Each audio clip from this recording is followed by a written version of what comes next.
Hello students, welcome back to my channel once again.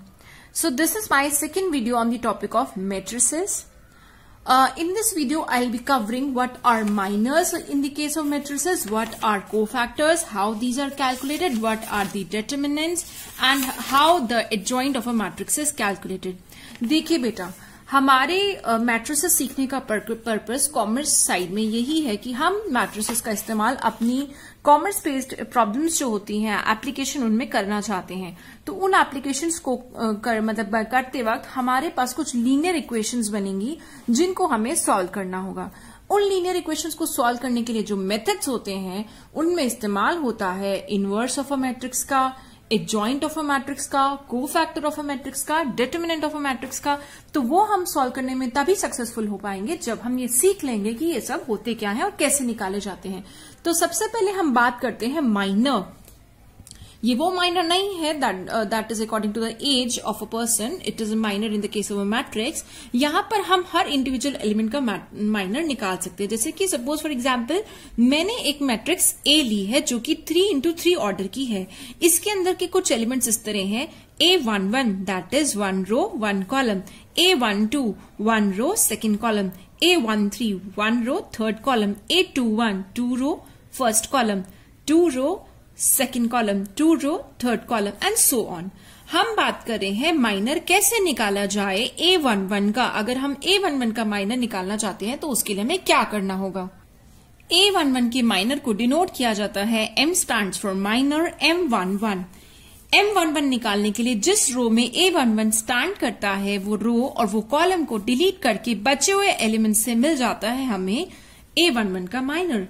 मतलब कि M11 बराबर होगा A22, A23, A32 and A33 के बराबर होगा आपका माइनर 11, क्योंकि हमने पहली रो और पहली कॉलम को हटा दिया। इसी तरह अगर मैं बात करूं M12 की, M12 जो कि किसका माइनर है, A12 का। A12 कहाँ है, सेंटर वाली कॉलम में है। तो मुझे इस रो को और इस कॉलम को हटा देना होगा। तो बच गया कौन, A21, A23, A31, A33, क्योंकि ये रो गायब हो गई और ये सेंटर वाला कॉलम हट गया। तो what I am left with minor of 12 is A21, A23, A31 and A33। अगर मैं बात करती हूं माइनर ऑफ एलिमेंट A22 जो कि है आपका सेंटर वाला एलिमेंट पूरी मैट्रिक्स के सबसे सेंटर में, तो मुझे इस रो को और इस कॉलम को हटा देना होगा और ये माइनर डिनोट किया जाएगा M22 से। तो मुझे मिलेगा A11, A11, A13, A31, A33, क्योंकि सेंटर रो गई और सेंटर कॉलम गया बिकॉज इसमें था A22 प्रेजेंट। तो A11, A13, A31 and A33. That's it about the minor. Now let's talk about cofactors. Cofactor को डिनोट किया जाता है Cij से। Aij नाम के किसी भी एलिमेंट का अगर आपको कोफैक्टर निकालना है तो उसको डिनोट किया जाएगा Cij से। मतलब अगर A22 का निकालना है तो C22 उस कोफैक्टर का नाम होगा। ये निकाला कैसे जाता है, कोफैक्टर और माइनर जो अभी अभी सिखाया गया ये बिल्कुल लगभग दे हैव सेम वैल्यूज। इनके बीच में जो ओनली डिफरेंस रह जाता है वो होता है प्लस और माइनस साइन का, और वो इस बात पर निर्भर करेगा कि आई और जे का टोटल क्या है। क्या वो टोटल इवन है, क्या वो टोटल ऑड है। अगर आई और जे का टोटल, आई कौन है, रो का नंबर, जे क्या है, कॉलम का नंबर। अगर रो का नंबर और कॉलम के नंबर का टोटल इवन होता है तो आपका माइनर पॉजिटिव ही रहेगा, वो ही कोफैक्टर होगा, दोनों वैल्यू सेम आएंगी। अगर आपका आई और जे का टोटल ऑड होता है तो आपको माइनर के आगे नेगेटिव साइन लगा देना है, तो वो बन जाता है कोफैक्टर। तो हम बात कर रहे हैं एक सेम 3x3 ऑर्डर वाले मैट्रिक्स की।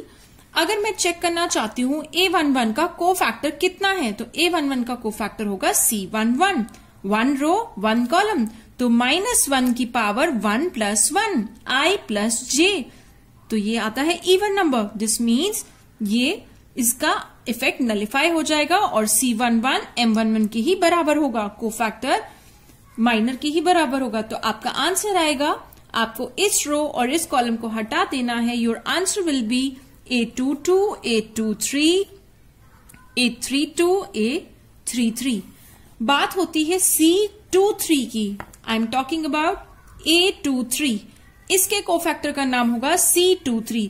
तो -1 का टोटल आप लेंगे 2 + 3, -1 की पावर 2 + 3 मतलब कि -1 की पावर I + j। ये तो एक ऑड नंबर है, दिस मीन्स होगा तो ये M23 के ही बराबर, बट सामने एक माइनस साइन लग जाएगा। तो A23 के लिए मुझे इस रो और इस कॉलम को डिलीट कर देना है। So I am left with A11, A12, A31 and A32। That's it for cofactor। Now let's talk about determinant। ये एक बहुत इंपॉर्टेंट कंसेप्ट है in the calculation of the values of X Y Z. जहां पर हम linear equations को solve करते हैं, उनकी वैल्यूज निकालने के लिए हमारे डेटरमिनेंट का बहुत ही ज्यादा यूज होता है दोनों ही मेथड्स में, चाहे कार्बन मेथड हो चाहे मैट्रिक्स इनवर्स मेथड हो, जो मैं आपको आगे आने वाली वीडियोस में सिखाने वाली हूं। तो डेटरमिनेंट निकालना सीखना बहुत ही इंपॉर्टेंट है। तो हम बात करें एक ऐसी मैट्रिक्स की जिसका ऑर्डर 1 है, 1 × 1, एक ही रो है, एक ही कॉलम है, मतलब कि एक ही नंबर है। तो अगर एक ऐसी मैट्रिक्स है A और उसके अंदर एक ही एलिमेंट है, एक ही रो है, एक ही कॉलम है, तो इसका डिटरमिनेंट कितने के बराबर होगा? द नंबर इटसेल्फ, वो नंबर खुद ही होगा, 4 ही होगा। अगर हम बात करें एक ऐसी मैट्रिक्स की जिसका ऑर्डर 2 है, 2 × 2, वो एक स्क्वायर मैट्रिक्स है 2 × 2, तो बताइए इसका ऑर्डर क्या होगा?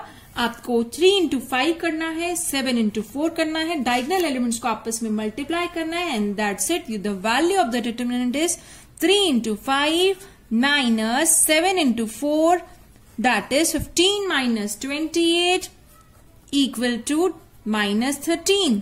अब बारी आती है बहुत इंपॉर्टेंट डिटरमिनेंट की, जो कि है 3 ऑर्डर वाला, 3 रोज एंड 3 कॉलम्स। हमें सबसे पहले इसमें 4 स्टेप्स को फॉलो करना है। सबसे पहले हमें ऑल्टरनेटिवली प्लस और माइनस साइन हर एलिमेंट को दे देने हैं। तो जैसे कि पहला एलिमेंट होगा यहाँ पे प्लस, दूसरा माइनस, फिर होगा प्लस, फिर माइनस, फिर होगा प्लस, फिर होगा माइनस, फिर प्लस, फिर माइनस, फिर प्लस। इसका इन साइंस का यूज आगे आने वाले स्टेप में होगा। तो पहला स्टेप यही है कि आप अपने दिए गए एलिमेंट्स को साइन एलोकेट कर देंगे। इस तरह के डिटरमिनेंट जो कि 3 ऑर्डर साइज वाले होते हैं, इनको सॉल्व करने के लिए हमें कोई सी भी रो या कोई सी भी कॉलम का चॉइस करना होता है अपने डिटरमिनेंट को एक्सपैंड करने के लिए, आप कह सकते हैं ओपन करने के लिए। तो कोई सी भी रो या कोई सी भी कॉलम को हम चूज करेंगे फॉर एक्सपेंशन। फॉर एग्जाम्पल, अगर मैं दिए हुए एग्जाम्पल के केस में चूज करती हूं रो 1, मैं रो 1 2 1 3 के को लेते हुए पूरे डिटरमिनेंट को एक्सपैंड करके उसकी वैल्यू को निकालूंगी। स्टेप 3 जो होता है, हमें मल्टीप्लाई करना है each element of row 1 by its corresponding minor. जो मैंने अभी रो चुनी है, मुझे उस रो के नंबर, उस रो के उस एलिमेंट को, उसकी वैल्यू को उसी के माइनर के साथ मल्टीप्लाई करना है। मतलब कि 2 को मल्टीप्लाई करना है 2 के माइनर के साथ, जो कि है ये 4 नंबर। क्योंकि हमने इस रो और इस कॉलम को डिलीट कर दिया, तो मेरे पास बच जाता है 2 का माइनर कौन है? 0 2 0 -2। इसको हम एक्सपैंड करेंगे और 2 के साथ मल्टीप्लाई करेंगे। इसी तरह जब बारी आती है 1 की, तो 1 2 2 और -2 ये है इस 1 के माइनर, तो इस 1 के साथ इस 1 के माइनर को मल्टीप्लाई करेंगे और इस 3 के साथ इस 3 के माइनर को मल्टीप्लाई करेंगे। तो क्या लिखा है? Multiply each element of the row 1, जो कि आपने चूज करी है row 1, by its corresponding minor, जो कि अभी अभी कुछ सेकंड्स पहले, कुछ मिनट्स पहले इस वीडियो में सिखाया गया माइनर कैसे निकालते हैं। Now let's jump to the step 4। अभी मैं आपको ये स्टेप थ्योरेटिकली बता रही हूँ, now I will explain you practically कैसे किया जाएगा। Let's finish the step 3 first. The 3 elements जो हमारी रो 1 में है, the 3 elements of row 1 are, कौन थे रो 1 में? एक था आपका 2 2 1 3, तो हम इन्हें लिखेंगे 2 1 3। हमें इनको इनके रिस्पेक्टिव माइनर के साथ मल्टीप्लाई करना है।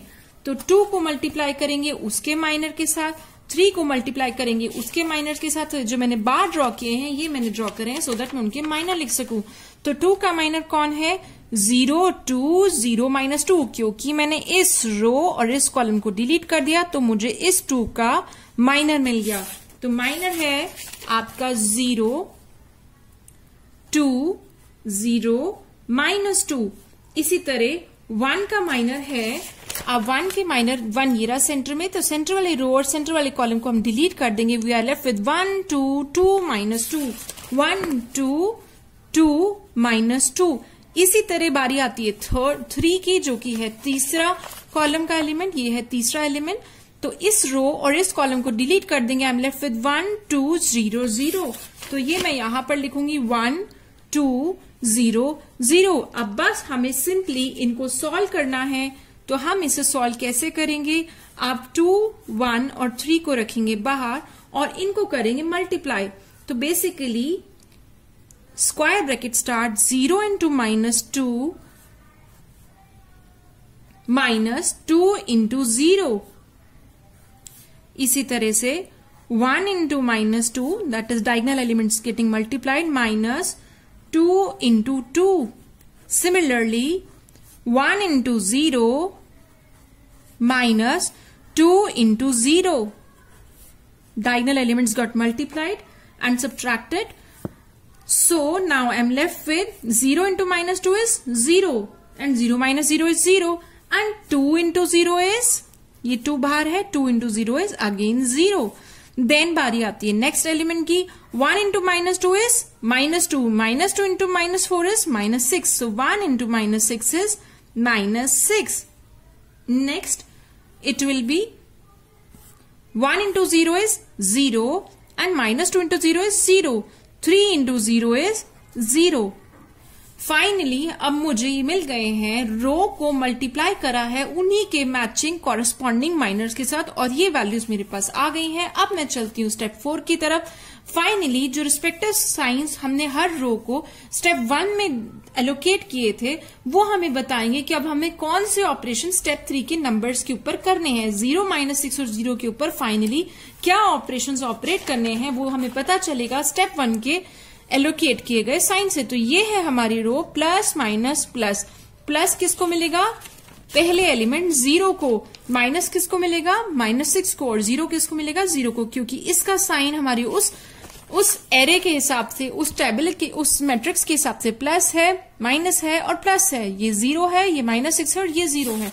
तो माइनस और -6 आपस में मिलके +6 हो जाएंगे. तो आपकी वैल्यू आ जाती है 0. 0 का साइन पॉजिटिव ही है तो वो तो पॉजिटिव ही रहेगा. प्लस हमारे माइनस और -6 का साइन ये आपस में मिलके हो जाएंगे +6 प्लस लास्ट जो हमारा एलिमेंट है ये है 0 और इसका साइन भी होता है 0.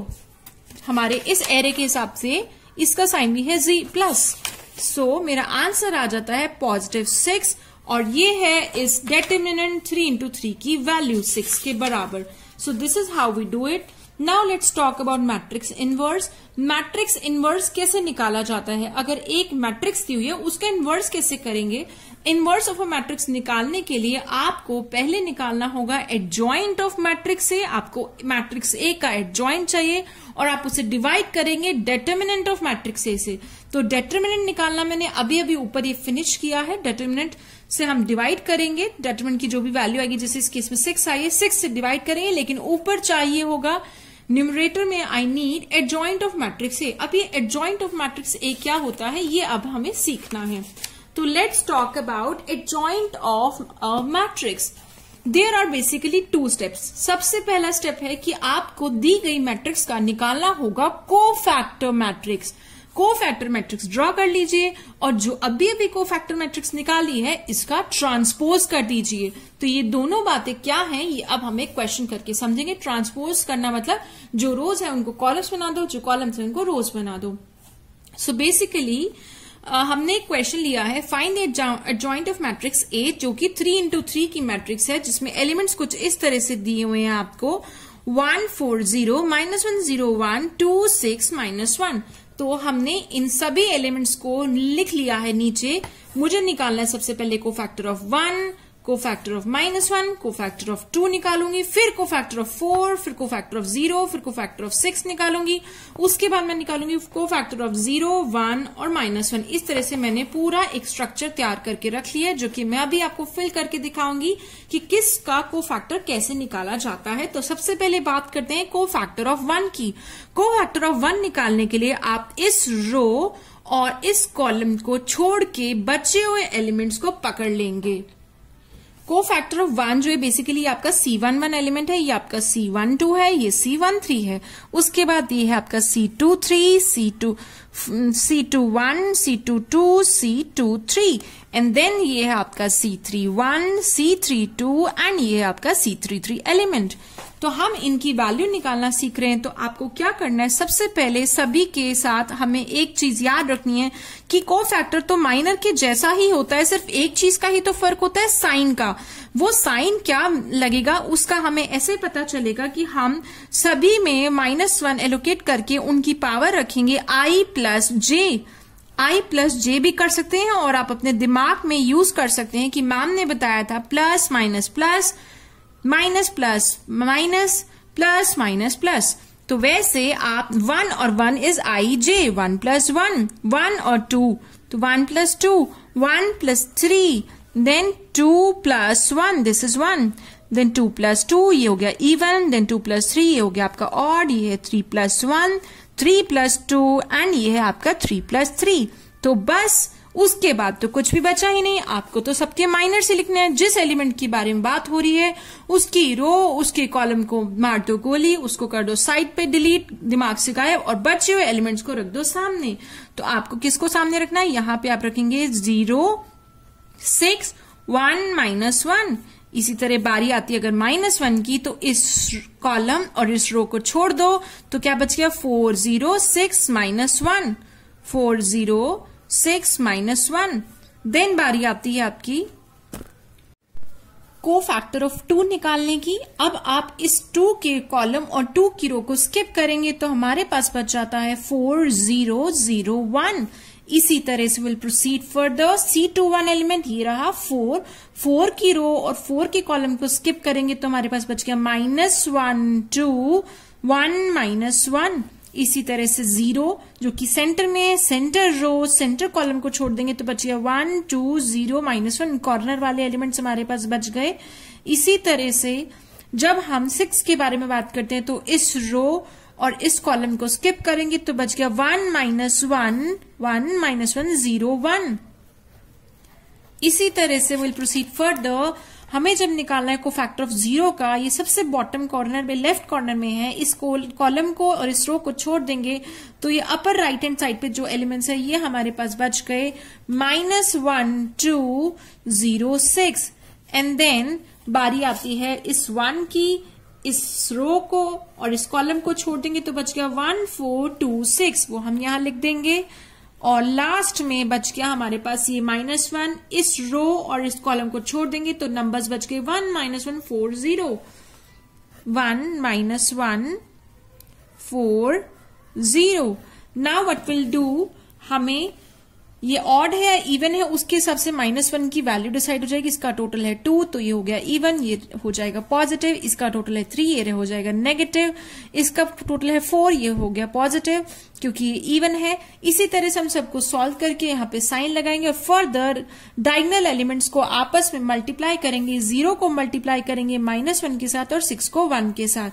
तो 0 into -1 is 0 and 0 minus 6 is -6। तो इसका आंसर होगा -6 और इसका कोई इफेक्ट नहीं पड़ेगा क्योंकि 1 + 1 इज इवन नंबर और इवन नंबर अगर -1 का स्क्वायर करेगा तो वो पॉजिटिव ही रह जाएगा। यहां पर 1 + 2 इज 3 एक नेगेटिव नंबर है। -1 की पावर अगर 3 हो गया तो एक माइनस का साइन हमें मिल गया। अब हमें क्या करना है, 4 into -1 is -4, -4 - 0 is -4 ओनली, और एक माइनस पहले से बाहर है तो -4 and माइनस इज +4। इसी तरह से -1 की पावर अगर 1 + 3 इसका कोई इफेक्ट नहीं पड़ेगा। अंदर जो एलिमेंट्स है 4 into 1 is 4, 4 - 0 is +4। Then -1 into -1 is 1, 1 - 2 is -1 और एक माइनस बाहर पहले से है तो ये हो गया +1। इसी तरह 1 into -1 is -1, -1 - 0 is, क्योंकि इन दोनों का मल्टीप्लीकेशन 0 है, is -1 एंड -1 में जब बाहर कुछ भी नहीं है क्योंकि ये इवन है तो इसका इम्पैक्ट नलिफाई हो जाएगा। तो आपका आंसर इसका आता है -1। Then 1 into 1 is 1 and 1 - 1 is 1 + 1 that is 2। 2 के आगे एक बाहर माइनस ऑलरेडी वेट कर रहा है तो this is your So I made a mistake. 0 into minus 1 is 0. 1 into 1 is 1. So 1 minus 0 is 1 only. और एक माइनस बाहर पहले से वेट कर रहा है तो ये भी होगा -1. Then -1 into 6 is -6. एंड -6 में से 0 माइनस करेंगे इन दोनों का multiplication, it will be -6 only. और बाहर जो नंबर है वो इवन है तो उसका कोई इंपैक्ट नहीं होगा, तो आपका आंसर आएगा -6. Then 1 into 6 is 6. 6 minus 8 is -2. और एक माइनस बार पहले से वेट कर रहा है तो -2 माइनस इज +2. इसी तरह 1 into 0 is 0. 0 minus 4, 0 minus -4 is +4. और बाहर तो इवन नंबर है तो उसको कोई इंपैक्ट नहीं होगा, तो ये आपका आंसर आ जाएगा 4. अब हम इन सभी नंबर्स को मैट्रिक्स की फॉर्म में लिखेंगे. जो नंबर जिसका कोफैक्टर है उसको उसी की जगह पे रखा जाएगा. तो ये पहली रो के नंबर्स है -6, 4, 4. देन ये दूसरी रो के नंबर्स है 1, -1, -1. और ये तीसरी रो के नंबर है -6, 2, 4. ये निकल कर आ गई इसकी कोफैक्टर मैट्रिक्स. कोफैक्टर मैट्रिक्स निकालने के बाद हमें इसका करना है ट्रांसपोज, मतलब कि कॉलम्स को बना दिया जाएंगे रोज और रोज को बना दिया जाएंगे कॉलम. तो बेसिकली एडजॉइंट क्या है ए मैट्रिक्स का? It is the transpose of the cofactor matrix. मतलब कि AIJ जो अभी अभी निकाली है उसका ट्रांसपोज आपको निकालना है. तो ट्रांसपोज जो हमारा पहला एलिमेंट था -644 लिखा हुआ है, बेसिकली -644, हम इसको बना देंगे कॉलम. तो ये बन जाएगा -644. जो दूसरी रो थी हमारी 4, 1, -1, -1, ये भी बन जाएगा कॉलम 1, -1, -1. इसी तरह से लास्ट जो रो थी वो है -6, 2, 4. ये भी बन जाएगा आपका कॉलम क्योंकि ये थी आपका last row. So this is how we calculate the adjoint of A by first of all finding out the cofactor of A and then doing its transpose. That's it for this video. Do watch out my next video in which I'll be covering up examples on inverse of matrix. Thanks for watching. Stay connected. Happy studying, beta.